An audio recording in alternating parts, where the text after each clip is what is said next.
साथियों, सबसे पहले तो मैं रिपब्लिक टीवी के सभी साथियों को बहुत ही बधाई देता हूं कि आज एक इस प्रकार का विषय कि नरेंद्र मोदी जी के नेतृत्व में ये देश कैसे आगे बढ़ रहा है, बहुत ही एक अच्छे विषय के ऊपर मुझे बोलने के लिए कहा गया है।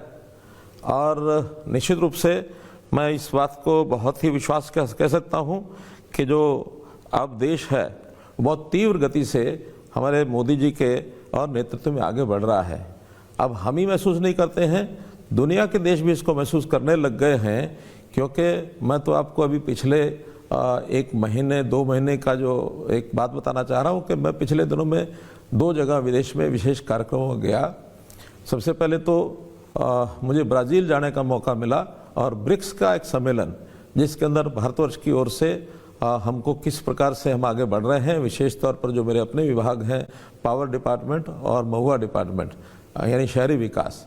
अब उसमें जितनी बातें हमने वहाँ रखी, दुनिया के लोग हमारी तरफ देखते हैं कि भारत इतनी तेज़ गति से आगे कैसे बढ़ रहा है। और ऐसे ही दूसरा जो मौका है, अभी मुझे साउथ अफ्रीका जाने का जो मौका मिला और उसके अंदर जो हमारी मीटिंग हुई है, उस मीटिंग में डरबन में और बहुत सी उत्सुकता वहाँ के देश के लोगों में थी।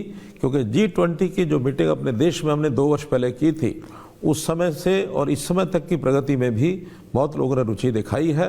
और दुनिया के लोग हमारे साथ कोऑपरेट करने के लिए इसलिए तैयार हो रहे हैं कि हम आर्थिक दृष्टि से भी बहुत तेज़ गति से आगे बढ़ रहे हैं। जैसा हम जानते हैं कि पिछले 11 वर्ष में मोदी जी के नेतृत्व में दुनिया में हमारी आर्थिक स्थिति भी किस प्रकार से हम आगे बढ़े हैं। हम दुनिया के अंदर 10वें नंबर के आसपास थे, आज हम 4थे स्थान पर आ गए हैं। और मैं आपको विश्वास दिला रहा हूं कि आने वाले 2 वर्ष में यानी 2027 में ही हम दुनिया में जर्मनी को पीछे छोड़कर भी 3रे स्थान पर पहुंच जाएंगे। और जो आज हमारी आर्थिक स्थिति $4.19 ट्रिलियन की हमारी जो पोजीशन है, ये हम $5 ट्रिलियन को भी पार करेंगे तो दुनिया का 3रा बड़ा देश आर्थिक के नाते से हम पहुंच जाएंगे। ये कोई कम हमारी अचीवमेंट्स नहीं है। इस अचीवमेंट के नाते से आज हम हमारा जो उत्पादन है उसको बढ़ा रहे हैं, हमारा एक्सपोर्ट है उसको बढ़ा रहे हैं। खास करके डिफेंस की मैन्युफैक्चरिंग ये बहुत तेज़ी से हमारे यहाँ हो रही है और इसका एक्सपोर्ट भी हमारे यहाँ बढ़ रहा है। हम लोगों ने अपनी फॉरेन एक्सचेंज वो भी बढ़ाई है। और ऐसे महंगाई की दर देश में बहुत कम हो रही है। हमारी जो प्रगति की दर है वो भी बहुत तेज़ी से दुनिया के बहुत प्रमुख देशों में 7% के आसपास हमारी आर्थिक प्रगति ये मायने रखती है। तो ये सब बातें हम कह सकते हैं कि देश को आगे बढ़ाने में, आत्मनिर्भर करने में, विकसित करने में और जो मेक इन इंडिया का जो विषय है उसने भी हमारे सारे सिस्टम को बहुत ही मैं कहता हूँ सहयोग किया है। जो एक मोदी जी का एक आह्वान है कि हम अपने देश के नाते सोचें। हम मेक इन इंडिया की बात तब करते हैं, इंडिया फर्स्ट यानी देश मेरे लिए पहले है, इस भाव को लेकर के और मोदी जी ने अपना काम शुरू किया है। देश को आज़ाद हुए आज मैं कह सकता हूँ कि 1947 के बाद और लगभग 78 वर्ष जो हो गए हैं, इन 78 वर्षों में 2014 से पहले 90% ऐसा समय रहा जब कांग्रेस या कांग्रेस के समय की जो उनकी सहायता से चलने वाली सरकारें वही देश में राज करती रही। मात्र एक 10% का समय ऐसा कहा जा सकता है कि जिसमें अटल बिहारी वाजपेयी जी वो देश के प्रधानमंत्री बने थे। और वैसे तो अटल बिहारी वाजपेयी जी के समय जब देश सरकार अपनी बनी भारतीय जनता पार्टी की, उस समय भी एक दिशा देश को, देश के सिस्टम को यानी उस समय के समय में आदरणीय वाजपेयी जी के समय जो दी गई कि सारे देश को कैसे मजबूत किया जाए, कैसे अखंड किया जाए। अगर मैं इंफ्रास्ट्रक्चर की 2 बातों की तरफ ध्यान कराता हूँ तो उस समय एक देश को सड़कों से जोड़ने का जो काम नेशनल हाईवे अथॉरिटी ने 1999 में जो एक कल्पना की थी कि हम गोल्डन क्वाड्रिलेटरल यानी स्वर्णिम चतुर्भुज मार्ग ये सब बड़े बड़े शहरों को जोड़ें।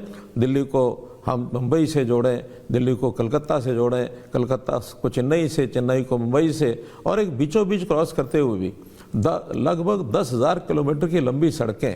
ये केवल मात्र सड़कें नहीं हैं बल्कि देश की एकता अखंडता के लिए, देश के विकास के लिए इस प्रकार के जो मार्ग बने हैं उसका एक बहुत बड़ा रोल हुआ है। रेलवे ने प्रगति की है। इसी प्रकार हमारा जो सिविल एविएशन है, हवाई जहाज़ की प्रगति भी 2 गुना से ज़्यादा हमारे यहाँ जो एयरपोर्ट बने हैं, हमारे जहाज़ों की संख्या बढ़ी है, और एक आम आदमी को भी कैसे वो हवाई जहाज़ की यात्रा कर सकता है। उड़ान के माध्यम से एक गरीब व्यक्ति भी, जिसको कहा जाए कि हवाई चप्पल पहनने वाला व्यक्ति भी हवाई यात्रा कर सकता है। ये किसी देश में इस प्रकार इतना जल्दी सोचना ये बहुत संभव लगता नहीं था। लेकिन आज 11 वर्ष के बाद हम कह सकते हैं कि हमने बहुत से ऐसे पैमाने जो हैं वो अपने सामने रखे हैं। आज अगर हम देखें तो हमारा देश अब जिस प्रकार से बहुत धीमी गति से पिछले यानी 60 सालों में कांग्रेस के राज में जिस प्रकार से चला, बहुत रेग रेग के देश के चलने की गति थी, आज देश तेज गति से चल रहा है, दौड़ रहा है। तो इसके लिए देश के प्रधानमंत्री नरेंद्र मोदी जी को इस बात का श्रेय दिया जा सकता है कि जो योजना कल्पना उन्होंने शुरू में देश का यानी शासन संभालते समय की थी, वो बहुत बड़े अर्थों में एक प्रकार से उसको पूरा किया है। और हम ये कह सकते हैं कि देश बहुत तेज़ गति से आगे बढ़ रहा है। कांग्रेस के समय केवल नारे होते थे, गरीबी हटाओ, लेकिन मोदी जी ने अपने शासनकाल में 20 करोड़ लोगों को गरीबी रेखा से ऊपर किया है। ये प्रत्यक्ष हमको आंकड़े बताते हैं। देश के उस समय जो लोग थे लाइसेंसी राज के ऊपर निर्भर थे, भ्रष्टाचार का बोलबाला था, लेकिन मोदी जी ने ease of doing, ease of living, इस प्रकार के कितने ही सिस्टम्स में परिवर्तन करके आज एक ऐसा स्वच्छ प्रशासन देने की जो बात की है, ये भी हमारे यहाँ दुनिया के लोगों को आकर्षित करता है कि भारतवर्ष में जिस प्रकार से एक अच्छा वातावरण है, अपना निवेश भारतवर्ष में किया जाए और भारत के माध्यम से दुनिया में अपना व्यवसाय भी वो बढ़ाना चाहते हैं। तो मैं यही कहूँगा मित्रों कि ये जो समय है, इस समय में अगर हम आज ये कहें कि देश और जिस प्रकार से आगे बढ़ रहा है, जैसे जैसे उपलब्धियां हमारी हैं, वो एक एक उपलब्धि गिनाने लायक है। 10 मिनट के समय में उपलब्धियां गिनाना संभव नहीं है, लेकिन फिर भी मुख्य रूप से जैसे हम कह सकते हैं कि देश को एकता अखंडता के रूप में लाने के लिए धारा 370 संविधान उसको निष्प्रभावी किया और कश्मीर को एक अन्य प्रदेशों की तरह देश का एक अभिन्न अंग बनाया। ऐसे ही देश की आस्था का केंद्र राम मंदिर जो है उसको बनाया गया, और वो राम मंदिर जो है आज करोड़ों लोगों की आस्था का विषय है, जो इतने सालों से एक विवाद का विषय था बिना किसी, और जिसको कहना चाहिए बहुत बड़े लोग तो भय करते थे कि उसके कारण से लहूलुहान हो जाएगा, देश देश में झगड़े हो जाएंगे, आपस में ये हो जाएगा, लेकिन बिना किसी घटना के भी बहुत सरलता से और इस परिवर्तन करके देश का लोगों की आस्था का राम मंदिर का विषय वो उन्होंने पूरा किया। ऐसे हमारी महिलाएं, बहनें, माताएं, उनके हित में भी कितने उन्होंने फैसले किए। मुस्लिम महिलाओं को 3 तलाक का शिकार होना पड़ता था, वो उन्होंने दूर किया है। ऐसे ही हमारे यहाँ बेटी बचाओ बेटी पढ़ाओ, ये इतना बड़ा अभियान था।